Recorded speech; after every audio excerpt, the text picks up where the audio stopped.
কি গো, সে কখন থেকে দেখছি মাথায় হাত দিয়ে কি যেন ভেবেই শুনেছো। তা এত কি ভাবছো তুমি? সে কখন খাবার দিয়ে গেছি, এখনো সেটা শুয়েও তো দেখোনি। চিন্তায় গলা দিয়ে খাবার নামছে না গিন্নি। যা করছি তাতেই লস খাচ্ছি। এভাবে চলতে থাকলে তো কিছুদিন পর না খেয়ে মরতে হবে। তোমার কথা তো আমি কিছুই বুঝতে পারছি না, কি বলতে চাইছো তুমি? নদীতে মাছ মারলে জালে মাছ ওঠে না। জমিতে ধান চাষ করলাম, ধানগুলো সব ইঁদুরে কেটে নষ্ট করে দিল। ঝাল লাগালাম, ছাগলে খেলো। কুমড়ো লাগালাম, সব কুমড়ো কে যেন চুরি করে নিল। এখন তুমিই বলো গিন্নি, এই সংসারটা আমি কেমন করে চালাবো? এত চিন্তা করিস না রে বাবা, শরীরটা যে খারাপ করবে। আমি বলি কি, আমাদের পুকুর যে আছে সেখানেই মাছ চাষ কর। এইতে যদি দুটো টাকা ঘরে আসে, তোকে তখন কষ্ট করে আর নদীতে মাছ ধরতে যেতে হবে না। মাছের পোনা কিনতে তো অনেক টাকা লাগবে মা। এত টাকা আমি কোথায় পাবো? তাছাড়া মা, ওই পুকুরটা তো অনেক নোংরা। তুমি তো জানো, ওই গোয়াল ঘরের সমস্ত গোবর ওই পুকুরে যায়। ঠাকুমা, ওখানে মাছ চাষ করা যাবে না। গোবরের ভেতর কি মাছ চাষ করে যায়? বিধাতাকে তবে আমাদের মুখের দিকে চাইবেন না। মেয়েটাকেও দুবেলা দুমুঠো খেতেও দিতে পারে না। পুকুরে গোবর যাই কি হয়েছে তাতে? একবার চেষ্টা করে দেখ না বাবা, কোনো কাজ হয় কিনা। আমি শুনেছি মাছেরা নাকি গোবরও খায়। ঠাকুমা ঠিকই বলছে বাবা, তুমি আমাদের পুকুরে মাছ ছেড়ে দেখো না। আচ্ছা মা, আমার তো মাছের পোনা কেনার মতো টাকা নেই। তো নদী থেকে যে মাছ পাবো সেগুলো বিক্রি না করে আমাদের পুকুরে ছেড়ে দেব, কি বলো? বুদ্ধিটা খারাপ নয়। আচ্ছা, তোমার তো নদীতে যাবার সময় হয়ে গিয়েছে, এখন তাড়াতাড়ি খেয়ে নাও দেখি। বুড়ি সূর্য সোনালী রূপার কথা মতো ভাত খাওয়া শেষ করে। কিছু সময় পর, ওগো, গরুর খাবার যে সব ফুরিয়ে গেছে, ওদের কি খেতে দেবে? তুমি মাছ ধরে বাড়ি ফেরার পথে কিছু ঘাস নিয়ে এসো। ঠিক আছে বউ, তুমি জালটা এনে দাও, আজ বড্ড দেরি হয়ে গেল। তুমি দাঁড়াও, আমি জাল আনছি। রূপা ঘর থেকে বের হয়ে জাল এনে সূর্যকে দেয়। সূর্য জাল নিয়ে নদীতে মাছ ধরতে চলে যায়। হে বিধাতা, আজ জালে দুটো মাছ বেশি দিও। মায়ের কথা মতো গোবরের পুকুরে মাছ ছেড়েই দেখি। যদি আমাদের পুকুর মাছে পরিপূর্ণ হয়, তাহলে আমাদের আর কষ্ট করতে হবে না, না খেয়ে থাকতেও হবে না।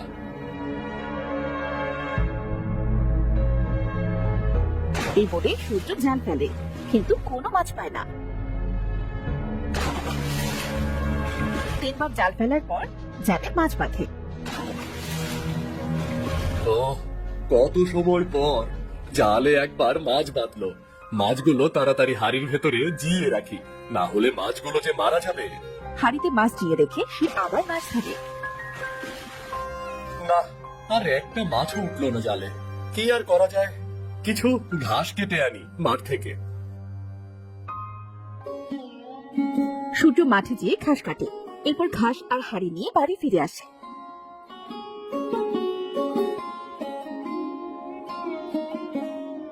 তুই বাড়ি ফিরলি বাবা, মাছ পেয়েছিস? বেশি মাছ পাইনি মা, অল্প কিছু মাছ পেয়েছি। বলছি মা, গোবরের ভিতরে কি মাছগুলো ছেড়ে দেওয়া ঠিক হবে? ছেড়ে দেখ না বাবা, যদি কপালটা খুলে যায়। আচ্ছা মা, আমি তাহলে পুকুরে গেলাম। সূর্য পুকুরে মাছ ছেড়ে দিয়ে এরপর গরুর কাছে যায় আর বলে, গিন্নি, বলছি গরুর পেটে কিচ্ছু নেই, খেতে দাও সবাইকে। বাবা, শুনলাম আমাদের পুকুরে নাকি তুমি মাছ দিয়েছো। হ্যাঁ রে মা, অল্প কিছু মাছ দিয়েছি আজ। জানিস তো, নদীতে তেমন মাছ পাওয়া যায় না। মাছগুলো বড্ড চালাক, পানির একদম গভীরে থাকে। বুঝতে পেরেছি বাবা, আজ আমি জঙ্গলে যাচ্ছি। মা বলছিল জ্বালানি নাকি ফুরিয়ে গিয়েছে। তুই একা যাস না মা জঙ্গলে, অনেক ভয়ঙ্কর জীবজন্তু আছে। আমিও তোর সাথে যাব।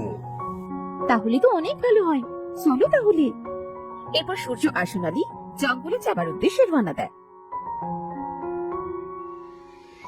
তারা হাঁটতে হাঁটতে জঙ্গলের অনেক গভীরে চলে যায়। মা সোনালি, ওই গাছটা দেখ, শুকনো পাতা কেটে বাড়ি নিয়ে যাই, চল। অনেক দিনের জ্বালানি বেরিয়ে যাবে রে। তুমি ঠিকই বলেছো বাবা।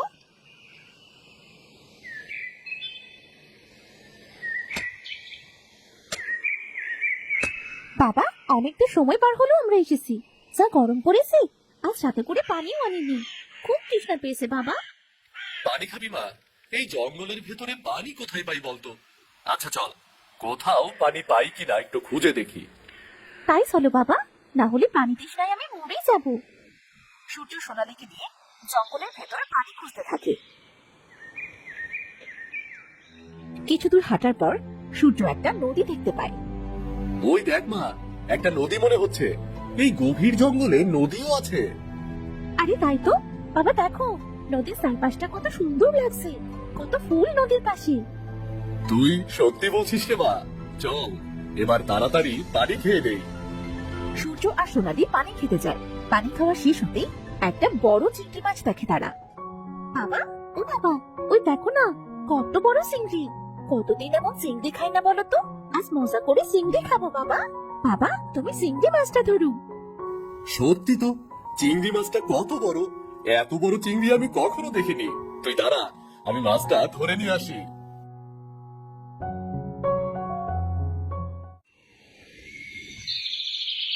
বাবা, যে কাঠগুলো কাটা হয়েছে তাই দিয়ে অনেক দিন রান্না করা যাবে। চলো তো এবার বাড়ি ফিরে যাই। ঠিক আছে মা, চল। তুই চিংড়িটা ধর, আমাকে কাঠ নিতে হবে তো। দাও, মাকে বলবো চিংড়িটা কষিয়ে রাখতে।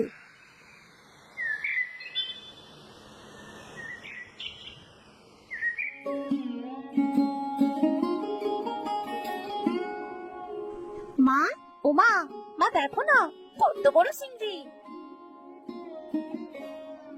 ওমা, এত বড় চিংড়ি হয় নাকি?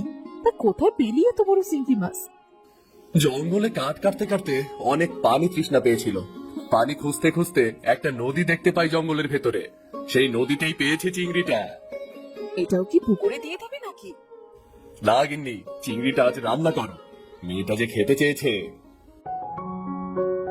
বেশ বড় বড় চিংড়ি, খেতেও অনেক স্বাদই হবে। বৌমা, বটিটা এনে মাছটা তাড়াতাড়ি কাটো দেখি। ঠিক আছে মা। রূপা একটি বটি এনে চিংড়ি দিয়ে মাছটা কাটতে যায়। ঠিক তখনই চিংড়িটি কথা বলে ওঠে। দয়া করে কেটো না, কেটো না আমায়। আমার যে পানি ছাড়া থাকতে খুব কষ্ট হচ্ছে। আমায় একটু পানিতে রাখার ব্যবস্থা করো। ভূত! বাবা, মাছে কথা বলছে দেখো। তোমরা ভয় পাচ্ছ কেন? আমি কথা বলতে পারি। আমার নিঃশ্বাস যে বন্ধ হয়ে যাচ্ছে। আমায় পানিতে রাখো না। বিশ্বাস করো, আমি ভূত নই। তুমি ভয় পেও না, আমরা তোমায় পানিতেই রাখছি। বাবা, চিংড়িটাকে আমাদের পুকুরে রেখে দে। কথা বলা মাছ কি আমাদের এই গোবরওয়ালা পুকুরে থাকবে? রেখেই দেখি না। ঠিক আছে মা, তাড়াতাড়ি চলো। দেখো মাছটা কেমন কষ্ট পাচ্ছে।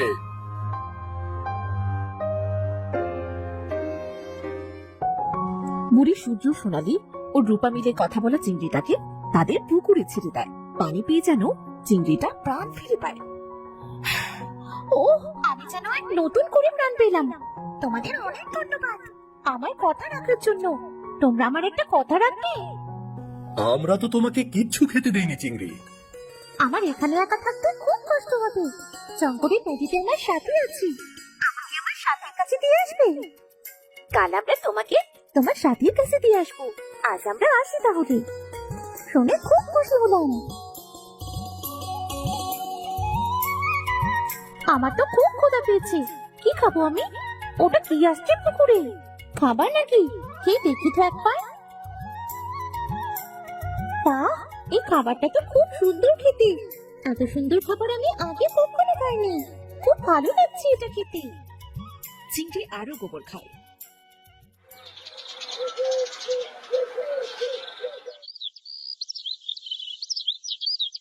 পরদিন সোনালী ও তার বাবা পুকুরে যায়।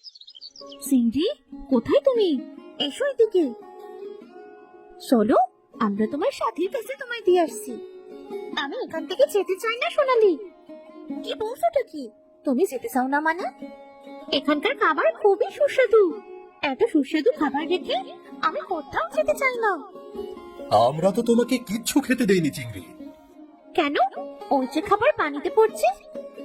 আরে, ওটা তো গোবর। আমাদের গোয়াল ঘর থেকে সরাসরি পুকুরের পানিতে পড়ে। এই জন্যই তো পুকুরটাতে কেউ আসে না। আর আমরা মাছও চাষ করতে পারি না। কি কি বলছো? গোবর গোয়াল ঘর থেকে আসছে মানে? গরুর মল, কিন্তু এটা খেতে তো খুব সুস্বাদু। তাই আমি এখানেই থাকতে চাই। এখানে তুমি আমার সাথীকে এনে দাও। তোমার সাথীকে আমরা নদীর পানিতে কেমন করে পাবো? এই বোতলের ভেতর নীল পানি আছে। এটা নদীর পানিতে দিলে আমার সাথী চলে আসবে। ঠিক আছে, আমরা তবে আসি।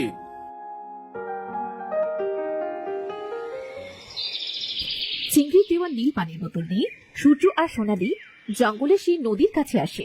চিংড়ির কথা মতো তারা নদীর পানিতে নীল পানি ফেলে দেয়।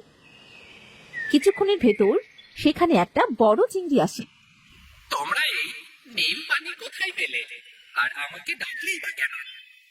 আমাদের তোমার বউ পাঠিয়েছে তোমাকে নিতে। রানী কোথায় আছে? রানী কাল থেকে সারা নদী আমি রানীকে খুঁজছি, কিন্তু কোথাও তাকে পাচ্ছি না। তুমি চিন্তা করো না, সে অনেক ভালো আছে। আমাদের পুকুরে আছে সে। ঠিক আছে, আমি যাব তোমাদের সাথে আমার রানীর কাছে।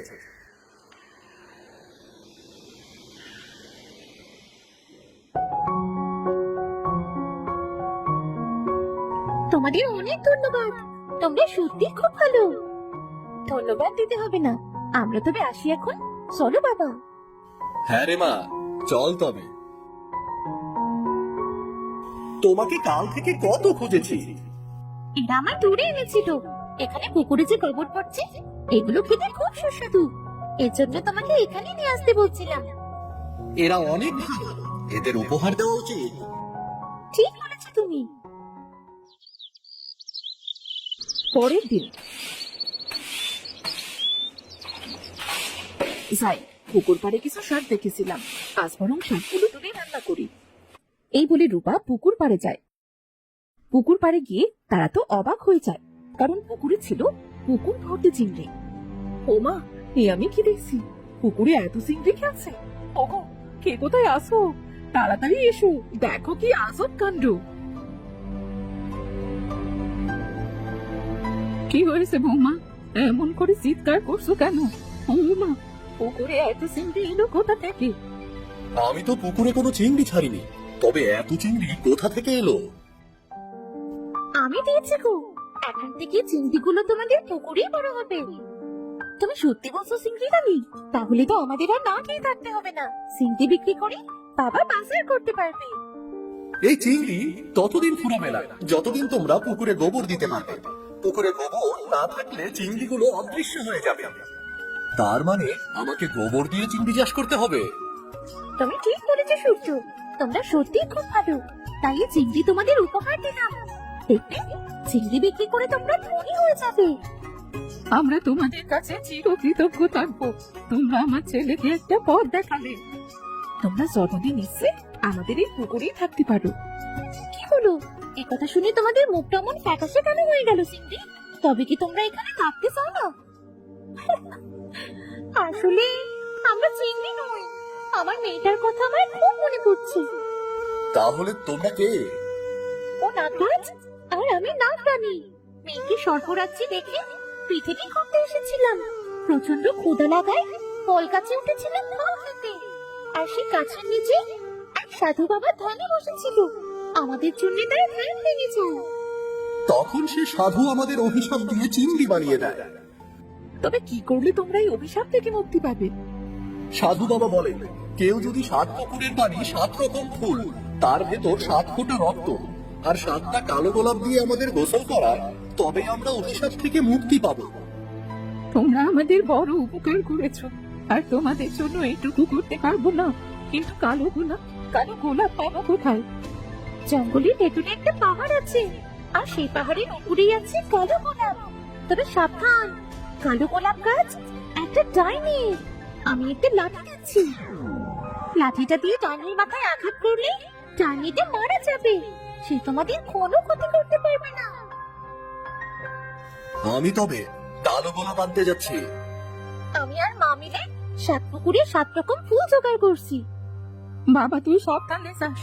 তোমরা সিজার কাজ শুরু করো, আমি বাড়ি যাচ্ছি। সূর্য বেরিয়ে পড়ে কালো গোলাপের উদ্দেশ্যে। আর সোনালি আর রূপা যায় 7 পুকুরের পানি আর 7 রকম ফুল জোগাড় করতে।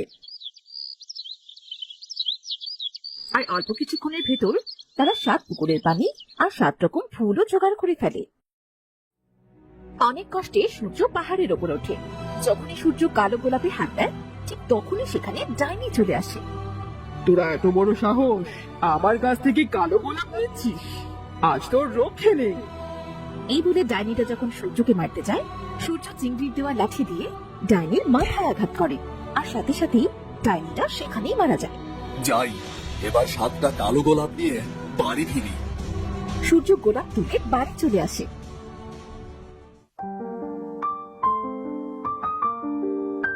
তুমি এসেছো, আমাদের সবকিছু গোছানো শেষ, শুধু রক্ত দিলেই হয়ে যায়। রক্তটা না হয় আমিই দিচ্ছি। না, আমি দেব। আমি রক্ত দিচ্ছি মা। 7 ফোঁটা রক্ত দে, তারপর চিংড়িদের ডাকছি। চিংড়ি, চিংড়ি, কোথায় তোমরা? বলো কি বলতে চাও? তোমার কথা মতো আমরা সব জোগাড় করেছি। 7টা কালো গোলাপ, 7 রকম ফুল, 7 ফোঁটা রক্ত আর 7 পুকুরের পানি একসাথে করে একটা পাত্রে রেখেছি। আমরা ওপরে আসছি, তোমরা আমাদের গোসল করিয়ে দাও। এই বলে চিংড়ি দুটো পুকুর থেকে উপরে উঠে আসে। সূর্য তাদের গোসল করিয়ে দেয়, আর সাথে সাথেই চিংড়ি দুটো নাগরাজ আর নাগরানীতে পরিণত হয়। তোমাদের কাছে আমরা চিরকৃতজ্ঞ হয়ে রইলাম। তোমাদের ধন্যবাদ দিয়ে ছোট করব না। নাগরাজ ঠিকই বলেছে, তবে যাই হোক ও কথাই রইলো, তোমরা তোমাদের পুকুরে গোবর দিয়ে চিংড়ি চাষ করো। যতদিন পুকুরে গোবর দিতে পারবে, ততদিন তোমার পুকুরে চিংড়ি থাকবে। গোবর না দিলে চিংড়িগুলো অদৃশ্য হয়ে যাবে। ঠিক আছে নাগরানী। কখনো বিপদ হলে আমাদের স্মরণ করো, আমরা সাথে সাথেই তোমাদের সাথে দেখা করব। আপনারা চলে যাচ্ছেন নাগরানী? হ্যাঁ সোনামা, এখন আমাদের ফিরতে হবে। না জানি মেয়েটা আমার কেমন আছে। আমরা তবে আসি এখন। নাগরাজ নাগরানী সাপরূপ নিয়ে সবার কাছ থেকে বিদায় নিয়ে নাগরাজ্যে চলে যায়।